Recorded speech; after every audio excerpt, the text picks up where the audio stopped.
Ambassador, thank you so much for joining us. We've been looking forward to it. Appreciate that. Thanks, Mark. Appreciate that very much, and a delight to join you. And good to see such a nice crowd out on a cold Washington Wednesday night. I mean, that's pretty impressive. I saw the caucus totals for Iowa caucuses on Monday night was down substantially, and you're going, it's 30 below. And everybody kind of thought the election was over anyway. So what do you really expect? And so it's down, but this is a nice group, and I really appreciate you guys coming out. And let me first start off by thanking you just for your heart. A number of you I know or have met and just talked to this evening.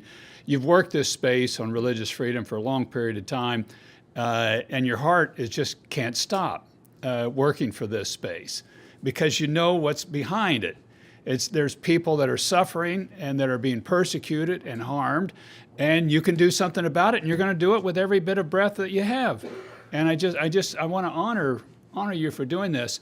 I also know we had Facebook hosted a dinner that we were able to put together, and it was one of these really nice Washington type of lobbying events where it's a really nice dinner and there's wine served with it and it's a multi-course meal. And we had some of these religious freedom advocates there, and we had a great response. You know, normally when you invite people to an event in Washington, D.C., you invite a bunch of people and you get a third of the people to respond and 10% of that to show up. It just dwindles. Everybody showed up. And I was thinking, wow, this is a great turnout. And then I thought, people in the religious freedom space are not used to being wined and dined. It just doesn't happen. There's no money in this space. There's nothing like that in this space. The reward is all in heaven on the other side. And so you end up eating cold chicken and slogging through cold nights and with a nice religious backdrop, that's what you get used to. But once in a while, when you get a nice meal out of it or a nice setting, you're going, okay, this is good here. But I want to honor your hearts because I can't thank you enough for them. And you know what I do, which is that there's just a lot of people that are suffering for their faith. They're being persecuted for their faith. They're getting it in any number of different ways. They're not walking away from it. They're standing and fighting, and if they'll stand and fight, I'll stand and fight. That's the least I can do. And that the tiny things that we can do seem pretty trite compared to the suffering that people go through.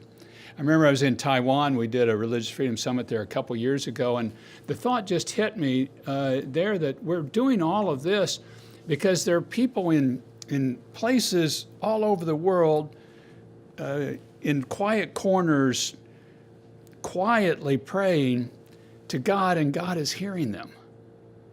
And his response is you. It's your hands, it's your feet, it's your voice, it's your heart. You're his response. And as such, that's a amazingly important thing that you're doing. Yeah, you're not getting any money for it. But God the Father is watching, and he's proud of you. And it's beautiful what you're doing. So keep it up. It's a beautiful thing we're doing. I was always, and have always been, ashamed is probably as good a word as I can use with the people that I've worked with that have been persecuted that I meet later. I'm shamed because the quality of their faith relative to mine. I look at it and I look at the suffering that they've gone through, and they're still standing or smiling, or they go right back into the place that they came from. Often, several times I've tried to talk people out of going home saying, it's not a good idea. They still go. Some of them get locked up. Some of them die. And they still go. And that's what I mean, the quality of their faith versus mine. Maybe I should just say it stimulates mine rather than shames me. It stimulates it, but it's an incredible thing. I want to start off with a big statement and then try to back it up. This is the most important human rights movement on the planet right now. Of the broad spectrum of human rights issues, this is the most important human rights issue on the planet today. It is that because this is a cornerstone human right. You get this one sort of right, it opens up space for the other human rights to develop. You get this one sort of right, it opens up the space for human dignity to take root, and you to broaden your basis of discussion about, well, what all does it mean to be human and to have dignity?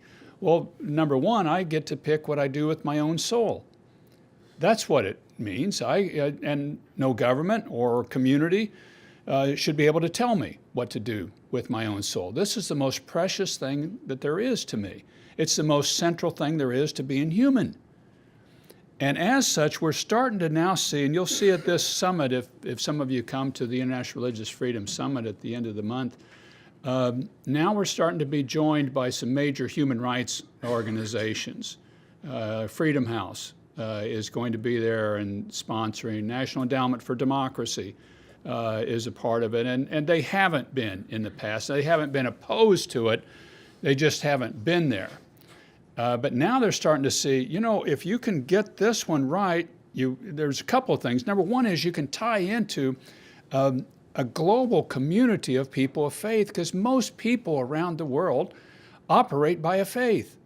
80% of the world claims a faith of some type. Now, it may not be hugely operational in some of their lives. In some people, it is completely operational in their life. This is how they move and do everything.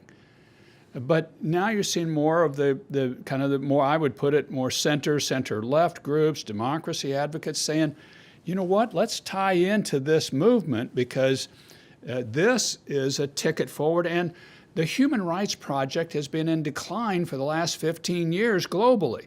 We've been losing ground. We've been losing a lot of ground to autocrats, to any sort of number of things. And then you got this huge spectrum of what technology can do to suppress people.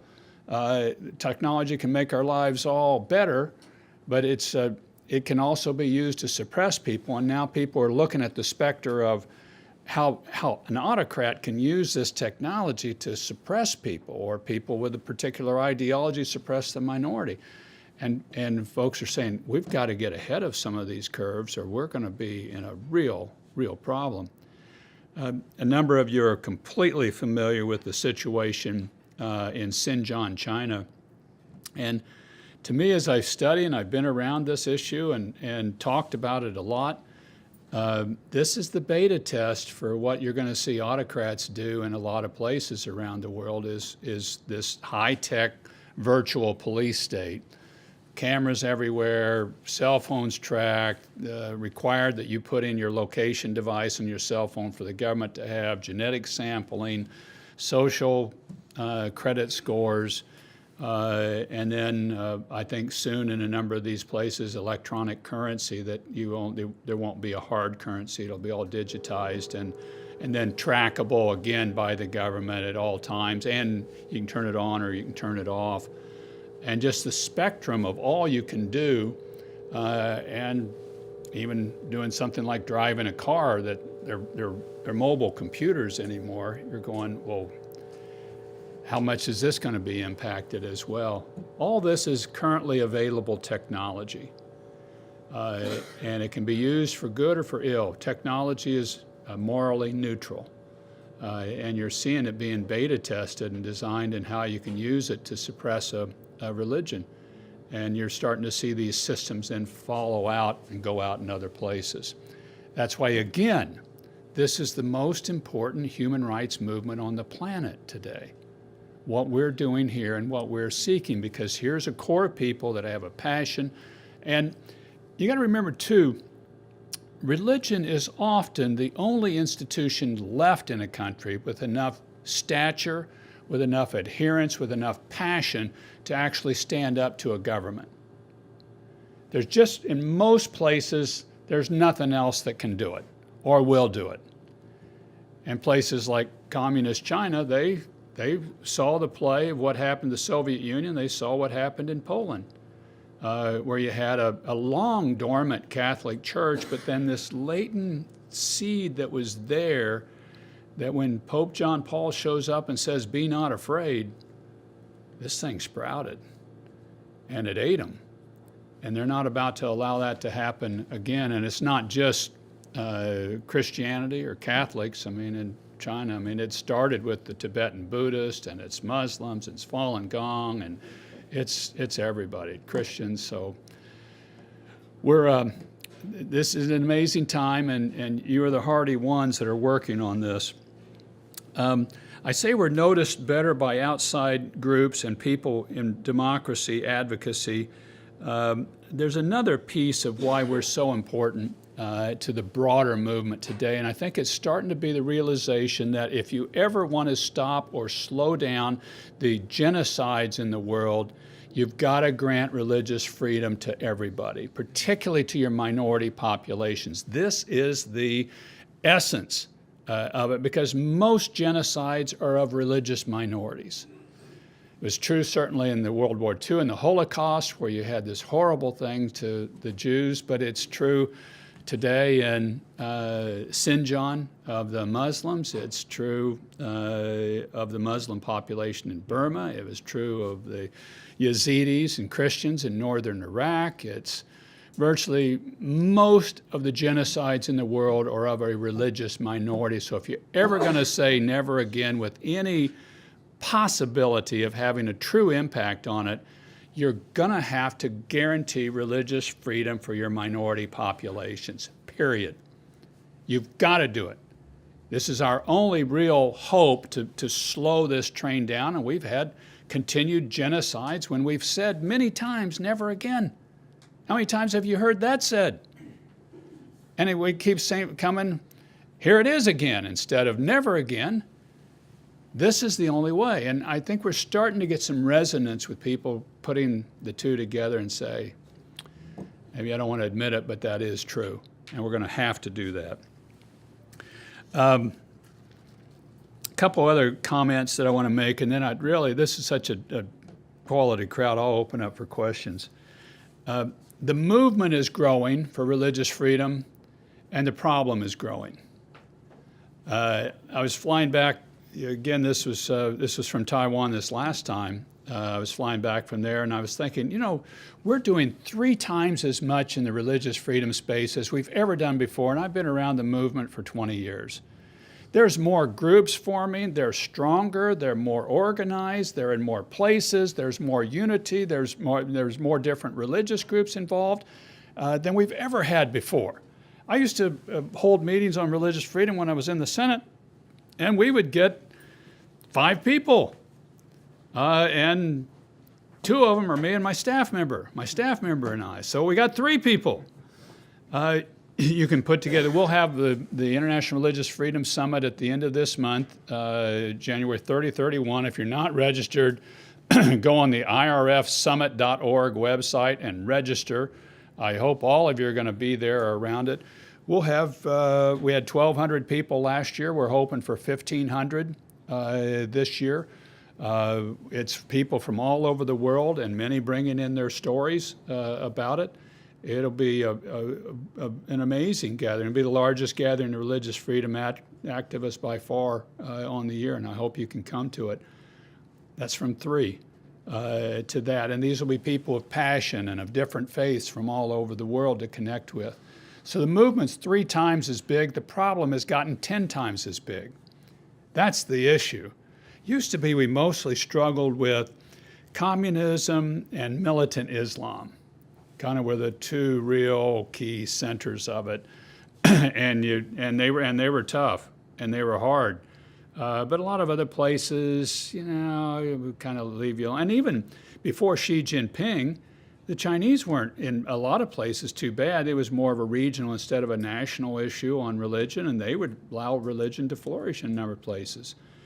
Now, it's communist China is they're at war with faith. It's a war they will not win, but they are at war with it, and they're spreading it to other places. They're acolytes like Nicaragua. You just saw the Catholic bishop got released this last weekend. Ortega's left the Catholics alone for 20 years, and then he switches his backing from Taiwan to China, And I'm just sure what the Chinese have said, you've got to put the Catholics under your boot, or they're the ones that can actually get you. And he's closed down schools, he's closed down radio stations, he's locked up priests and bishops. You're seeing this war that's out there, whereas before it used to be kind of whatever takes place. And then you've got Hindu nationalism being so strong and growing in India. And India used to be this really tolerant, it's a place that started 3 major religions themselves. It's kind of, you want to be this, you want to do that, that's fine. It's very easy going about it. And now with Hindu nationalism, you've got 100+ churches burned last year alone, probably a lot more. The communal violence is high. You've got a number of Muslims being chased and killed. Cow vigilantes out, and as a Kansan, that gets pretty close to my heart, when you're kind of talking about people coming after you to kill you if you murder cows, and you're kind of going, it's kind of our business. It's you're kind of not to hurt anybody that likes cows, but we like beef. Anyway, you're seeing this rise in a lot of different autocratic places. So and let me just conclude on this. I think I don't know that there's been any more of an important time to work this space than now. And it reminds me of the farm I grew up on, and you got a great harvest field of wheat out there. It looks fabulous. And you see this huge, big thunderstorm coming in. And you're going, that could be full of hail, and that could damage, and that could destroy that whole wheat crop. And so you just get out there and you run that combine as hard as you can. You get as much harvest in as you possibly can because this big storm is coming. And I think that's really a lot of where we are right now. It's just, there's a beautiful group of souls out there that are just seeking and yearning to be free. And you got a huge storm cloud coming and over them. I think we have to work. So it's whenever those days, and I remember those days, it's not a day that you're out fixing fence and saying, okay, I've got 100 things I can do on the farm. I can fix fence today. I can, patch this up and patch that. No. You run the combine as hard as you can because the harvest is out there and the storm is coming. And we've got to run as hard as we can right now. And you may get weary and you may be tired of doing this work. And you may think people don't appreciate you, and you may think it's just hopeless because the more I keep doing, the problem keeps getting bigger. But that's not the right answer. The answer is just keep at it because there are just a lot of people dependent upon you. I mean, this is the center of gravity of religious freedom is in the United States, and it's people here that organize, that draw this to attention, that spread it around the world. This is the country built on religious freedom. This is the country founded by pilgrims coming here seeking this very thing. It is in our DNA, literally. It is more American than apple pie and hot dogs. Religious freedom is. This is central to us, and if we don't stand and really push and really fight for it, nobody else will. We've got to do it, and we can do it, and we are doing it. Just don't grow weary in doing good because the season is critical for us. So with that, Mark, I've got other things I could talk about, but that really hits kind of the core of what I wanted to start with, and let me open up for comments or questions that people might have. Thank you. Thank you. Questions? Yes, sir. And I don't know, Mark, how you want to do this? You want people to come up here and so you can be broadcast. Happy New Year, Mr. Ambassador. I am a Foreign Service Officer at the Department of State. Howard Chung introduced me to you back when you were over there. How's Howard doing? Oh, he's well. He's in Guyana dealing with issues with Venezuela. In any case, him and Miriam. But given your long experience at the Senate and also your time as ambassador for religious freedom, my name is Michael Kim. So I'm curious in terms of like secularism, and especially given your experience working with counterparts all over the world, particularly, let's say, Europe and in the UK. How would you gauge the state these days in terms of, the diplomatic community, in terms of the foreign policy community in the West, in terms of how they're perceiving religion and religious freedom? Of course, you're probably familiar with domestically a lot of the conflict and tensions over the First Amendment and in the interpretation of it.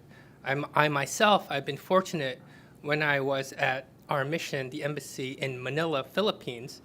I just wanted to start a small group, just a fellowship, Christian fellowship group. And fortunately, the management chief, minister counselor, he had no problem with that. It wasn't something embassy mandated, but it was something grassroots. And he had the proper interpretation of the Constitution. So I guess in terms of diplomacy and foreign policy, what does it seem like to you, the atmosphere of like the superpowers and the first world country, which has a lot of influence from secularism since the 20th century? Thank you. Yeah, I think the State Department is better. I think it's got a long ways to go. Remember when we first passed the International Religious Freedom Act, Madeleine Albright was secretary. There was a real debate about whether or not the president would even sign it. They didn't like the idea of countries of particular concern. They didn't like the idea of an annual report. Then they thought this was all kind of a separation of church and state, that we should stay completely away from all of that. And we pointed out, obviously, yes, separation of church and state, but there's also a free exercise clause. And you got a whole bunch of people here that don't have any right to free exercise.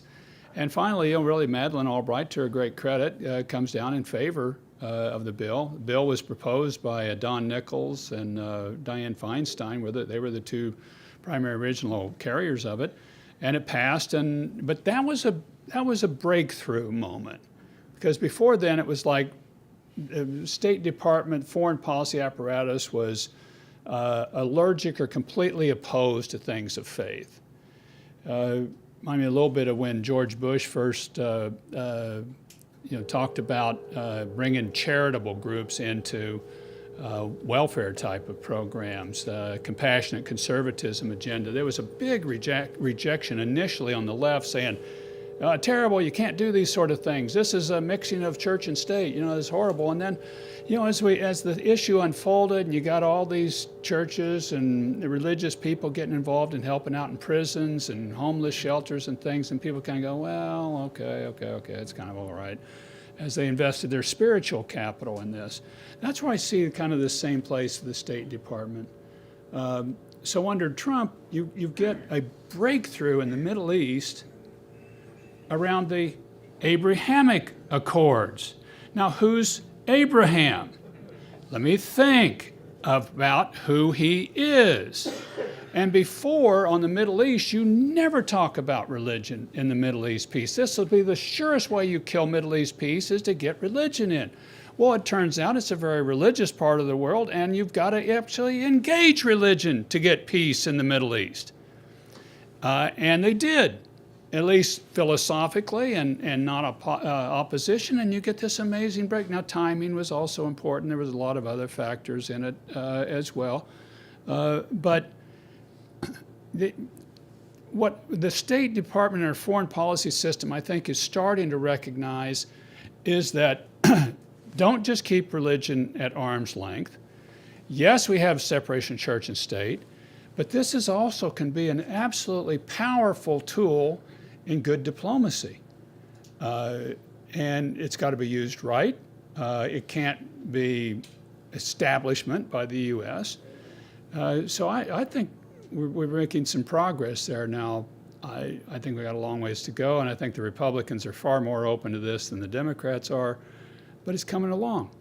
And so I'm hopeful, and we're a lot better than we were previously, which may not be saying much. It's a pretty low bar, but we're a lot better than we were. Anybody else? Yeah. Hello, thank you so much for your talk, Senator Brownback. My name is James. I'm the editor of Providence Magazine here at the IRD. My question is, it would seem that the number one offender towards religious liberty today is the Chinese Communist Party for their oppression against the Uyghurs. However, as you mentioned before, Narendra Modi and the BJP party in India may very well be the second worst offenders against religious liberty for their, I shouldn't say maybe what they're doing explicitly, maybe the rhetoric they're promoting against religious minorities in India, whether it's Christians or Muslims. And so in the realm of foreign policy, it seems to me that with China sort of doing the very worst against religious liberty and India maybe being perhaps the second worst or still certainly not ideal, we have this balancing act to strike where I'm really not happy about what's happening in China against the Uyghurs or against house churches, say, in China. But it would seem that India is the strongest, and Narendra Modi's India is the strongest counterweight to China.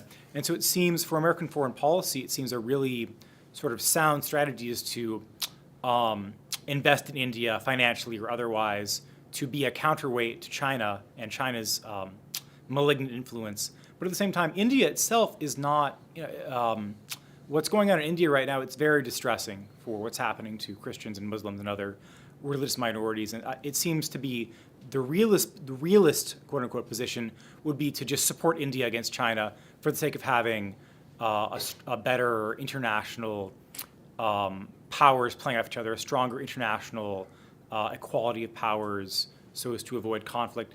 But it doesn't seem quite right to say that what's happening in India is not quite as bad as what's happening in China. Therefore, let's support India, as far as we can.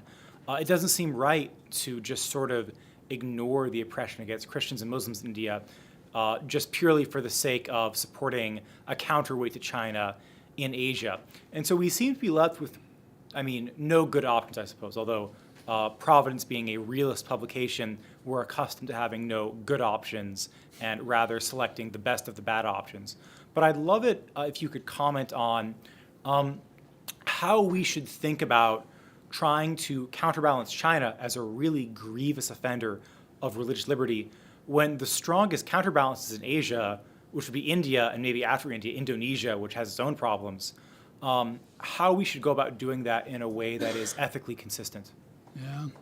Yeah, that's always the problem with foreign policy is that you don't get here is a clear top choice and it's pretty clean versus evil, good, evil, yes, pick good, no evil. You just rarely get that in a foreign policy setting, even as much as I like my old John Wayne movies where it's good guy, bad guy, gunfight, bad guy always gets to pull first, but he always goes down. It's just, I like that scenario, but you just don't get those. I think the key, and one of the key differences between India and China is India is a democracy and China is a totalitarian of a Mao type figure now. And so we actually have chances to go into India and change the dynamic here. We can start raising information. We can, we can distribute information through media, vast media in India, of showcasing this. We can bring stories up and use democracy to kind of help change India, because I don't like this Hindu nationalism. I think it's poisonous for them, and I think it's poisonous for the world. And you're right. We've got to build our relationship with India offsetting China. So there's just really no question that, and this one troubles me about the Indians, is I think they then use that knowing, okay, you guys need us, and so we can kind of do what we want to on this issue. No, you can't. And so I think we have to raise these issues with them. It's just what's like when I was when I was in the dating game years ago. I've been married 41 years now. On the first date, I didn't tell the girl, really like how you look, but that big lump on your nose, not doing anything for me. You just don't, that's not on the first date, you don't point that out. Now maybe on the 10th one or something, you might say, I could do something here. And I think that's with India too. You don't lead with this. You say, okay, we need you guys, we need you guys. You can grow and prosper as a nation, the largest population nation on earth, with us backing you and with our supply chains and things. We've got a lot to offer you, and we've got a lot to offer you. We've got a lot of relationships back and forth. There's, I don't know how many million Indian descendant Americans that are here. Many of them have done very well in this country. There's a lot of people-to-people contact. And I think, we're going to build this relationship. We're going to build a security relationship. We want to work with you. You cannot allow these people to be getting killed and slaughtered. You cannot allow Manipur and you have 170 churches, or somebody give me the current number, that how many? 400. 400 churches burned in less than a year's period of time. 2 days. There you go, in 2 days. You can't do it. And then I get people telling me, well, it's not really religion, it's ethnic, it's this, it's that. And you're going, well, why are they burning all churches then? Why don't they burn an ethnic grocery store or a restaurant if it's just ethnic? This is how it gets expressed. So I think we have to raise this with them, and I think we have to be persistent and clear about those things. It's just, I think we're going to have to do it in a context of this broader relationship, and I think we're going to have to work on the ground in India too, to change things there and use the democracy that exists. And if people have better answers than that, dealing with India in the United States is hard. The Indian American community has really invested itself well in the political structure in the United States, and they use that real effectively. They know how to do this. And so you're having to fight against that counterbalance and weight as well. I think we are always off if we don't stand for truth and with moral clarity, even if it's against a good ally. I think you have to stand with truth and moral clarity, or you really have lost your basis. And this is the country that stands more than any in the world for a moral clarity. And we have to. Oh. Thank you very much for your talk. This is another sort of very particular question about a knotty problem. Usually in religious freedom or other issues, if the U.S. government is not acting or speaking strongly, you usually know there's another interest, like India, classic example. Yeah. But still a mystery to me is Nigeria. That why did they lift its designation, and why are they stubborn on that? And even the argument that the killings in Nigeria are due to climate change. Yeah. I'm sure that's a background issue. If the Sahel is drying out, then cattle herders are under pressure. But it doesn't explain what they do. So, but have you any idea why the State Department is just so soft-pedaling Nigeria? Yes. I fought this fight internally, and we whipped them because we got them and declared a CPC country, and then they flipped it back. This is the victory of the bureaucracy, Paul. This is deep state winning one. And they, not that this is the only one they've ever won. They've won a lot of them. But we had these stats. They weren't as bad when I was an ambassador as they are now, of the number of people getting killed, the overtness. And I would go within the bureaucracy, and I'm meeting with different people, and we'd get pushed back from NSC, and we'd get pushed back inside a State Department, and the bureaucratic intellectuals within the bureaucracy, and I'd meet with them, and they'd say, it's not a religion issue. And I'd say, okay, what issue is it? farmer herder. It's what your point. It's ethnic. It's not religious. It's climate change. It's weak governance. And I'd say, okay, I believe all those are probably factors. But at the core of this is still, why are the Christians being killed by the Muslims that are coming in, and how did they get the AK-47s when they used to have sticks to herd their cattle with? Where did the guns come from? And they would kind of obfuscate. And at the end of the day, what it came down to was the intellectuals and the bureaucracy are terrified of a religious war in Nigeria. Terrified. And that if they call this a division based on religion of any type, even if they only say that's 10% of the factors, it's only 10% religious, and it's 90% these other things, they believe that will stimulate a religious division and a religious war inside of Nigeria. And if it lights in Nigeria, it'll go throughout that middle of the country. And so they fight with everything they have against this being categorized in any way as a religious conflict. And that was the experience I had there. And I told them, I think you guys are, I didn't say this, I didn't say I think you're nuts, but I think you're nuts.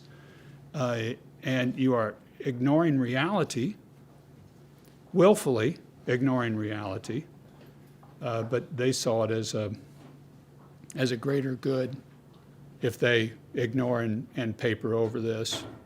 I saw the same thing in the Balkans.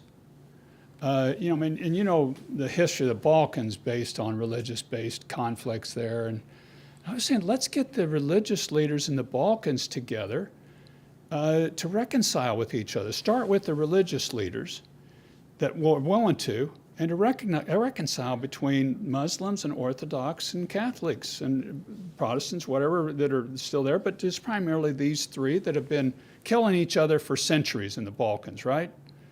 And the soil breathes of these long, old animosities. And every story in the Balkans starts with, well, 373 years ago, these guys killed my ancestors. Yeah, well, 122 years ago, your ancestors killed them over here. And but the soil breathes of it. And I said, let's get the religious leaders together. They all believe in reconciliation in one way or another, and let's start a reconciliation process. And they didn't initially. We had to really work for months to talk the State Department even to considering that, because they said, no, you're going to blow it up further. And I said, you're never going to get peace until you do address it. And they were finally coming along at the end, and time ran out. But I think it's really at the heart of it. It's a lack of understanding of what faith and religion is really about in the diplomatic corps. It's not based on reason in their estimation, and therefore it's not real. That was my experience. Yes, sir. Hi, Chris Hayes, Leadership Institute. I met you there. Yeah. You were there recently. Yeah. Good to see you it. again. So you mentioned that the sort of the old hobgoblins were Islam and communism. I'm curious. I know that communism, as such, from Cold War era communism, is sort of gone. The whole economic argument has passed, but we're in this cultural Marxism moment that I think a lot of people call it like a religion of its own, leftism of some kind. It could be a religion of its own in many, many respects, but without a God. And so I'm wondering if you could just talk a little bit about the rise, not just in secularism in the West, but in nihilism, meaninglessness, and the implicit quest for meaning, which is giving rise to a lot of fanaticism of all sorts, not just a given sect here or there. Because to me, it seems that there's a link there with maybe the deep state or something. So even in Turkey or India, where you have these rising, religious nationalism, it's political. It's a consolidation of political power. And then the reverse in China is also a consolidation of political power. And so I'm wondering do you see something in that? I mean, do you see that the proliferation of faith, of all faiths, is somehow under strain in the proliferation of government bureaucracies and superstates? Yeah, it's good. That's thoughtful. I hope this answers on your point. I believe if I were out in a presidential candidate now, and I ran for president, not very successfully at one point in time, and if people asked me today, why are you running for president? My answer would be to save Western civilization.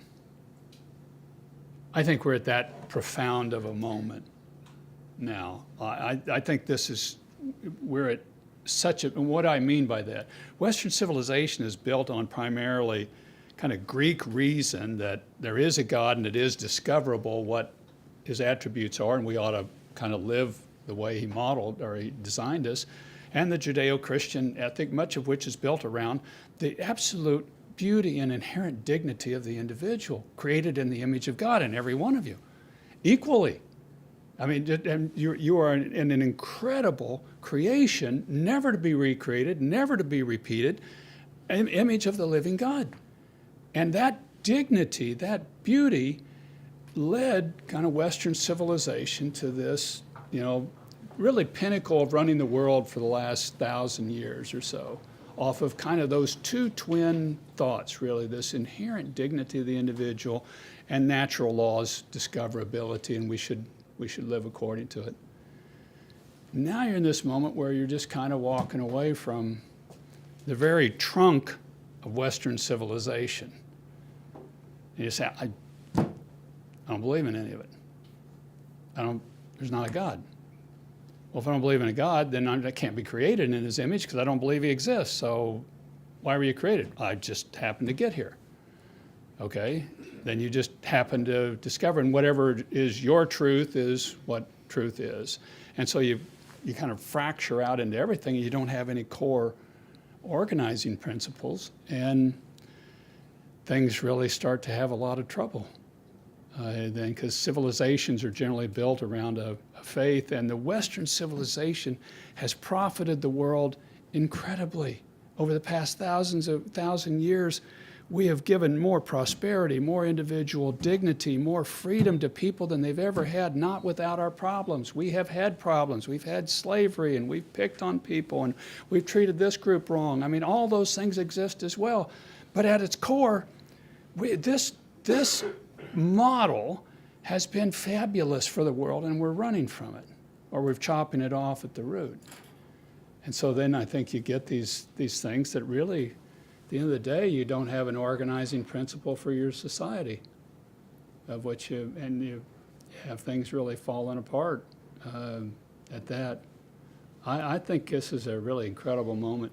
So I started thinking about this. I was in Iowa at one of the presidential debates, and this thought was really hitting me, and so I thought, I want to just do some research on Western civilization. I just want to kind of freshen up on what it's about and everything. So I was down visiting. Two of my sons are at the University of Arkansas. One teaches there and one goes there, and I just went into the library I wanted to get the primer book on Western civilization that they use at an SEC school, the University of Arkansas. This isn't Harvard. It's a good school, but it's not Harvard. This is good, basic people going there. I thought, I just want the basic book you teach Western civilization. There wasn't one there in an SEC school. Now, there was one on slavery in Western civilization. There was one on how treated indigenous people in Western civilization and how wrong this was, everything. Okay, agreed. But I just want the basic primer on what Western civilization is. Give me the basics of how it grew over the 2,000 years. There wasn't one there. This is a problem. When you don't even know what your civilization is built, and you don't even teach it. You don't care to teach it anymore. I'd start there. Start teaching Western civilization. Thank you. I hope that answered your question some. Well, to ensure we end on an upbeat note, Ambassador. Yeah, please. Since you're a man of hope and a man of optimism, Give us some words of hope and optimism. Well, the hope and optimism, certainly in my faith, we win in the end of this. In almost every one of the Judeo-Christian biblical stories, either God is punishing his people to learn a lesson that's important for them long term, or he puts up incredible odds against his people, and they still win just to prove that it's him that's doing it and not us. Is the normal story that he has. The Gideon's army that he gets, I'm thinking if I'm Gideon, I start out with, what's the number? He starts out with 30,000, thinking, okay, we can take these guys with 30,000. Way too many. Cut them in half, 15,000. Still way too many. Now, wait a minute, Lord. They're as thick as locusts out there on the other side, and you just cut my army in half, and you said we're still too many? Yes. What are we going to get this down to? It gets down to 300, right? And we're going to take them on as thick as locusts over there? Yeah. And we're going to whip them all. And you always kind of look at that and you just go, how's this going to work? And that's how he does it. Because it's not us, it's him. My faith continues to lift me up and bolster me. I still feel sorry for the other side. As strong as they are, we're going to whip them. I don't know how it's going to happen. I know all I've got to do is to do my piece where I am, fight my battle. I had a guy tell me the other day, I was talking and complaining about this and saying, what should we do? And he said, well, I'd point out to you that in the Revolutionary War, there was like 375 battles or something thereabouts in the Revolutionary War in the United States. You know how many of those battles George Washington fought in? I said, no, 17. And I don't know the exact, it was 17 or 35, but yeah, George Washington did not fight in most of the battles in the Revolutionary War. Who did? A bunch of local yokels. They got organized and were mad enough and were fighting against the greatest army on the face of the planet at the day and whipped them all. Not all those battles, we didn't win all of them, but we won the war. My point is, we fight in the place we're in. And we take heart and do it here, and we do it joyfully. Final story, I was in Texas, down in Austin, Texas, visiting a daughter of mine, and was walking to get a cup of coffee, and I was walking back, and there was one of these classical storms rolling in, thunderstorms that we get a lot of in the Midwest, so they get in Texas, big rolling black clouds coming in. I'm looking at this thing, boy, I'm going to get wet if I don't hurry up and pick the pace up. And so I'm starting to walk back faster. The street lights are coming on in the middle of the day because it's getting dark enough. I know what's coming. There's a big thunderstorm coming through here. I'm going to get soaked, and I got to get moving. And then this thought hits me to just stop. And I did. And I stopped and I looked up, and there's a bird on the light pole when the light had just come on, and he's just singing his heart out. The bird is just as loud and as happy as he can. And I thought, that's the answer. We all see the storm. No question about this. I see it. What's my response? Just sing. Sing my heart out, where I am, doing what I can. And that's how we win. And we will. It could be tough. It could be nasty, difficult. There could be a lot of carnage involved in this. And my role is just to do my job where I am and sing. And that's what I'll do, and I know that's what you guys will do too. God bless you all.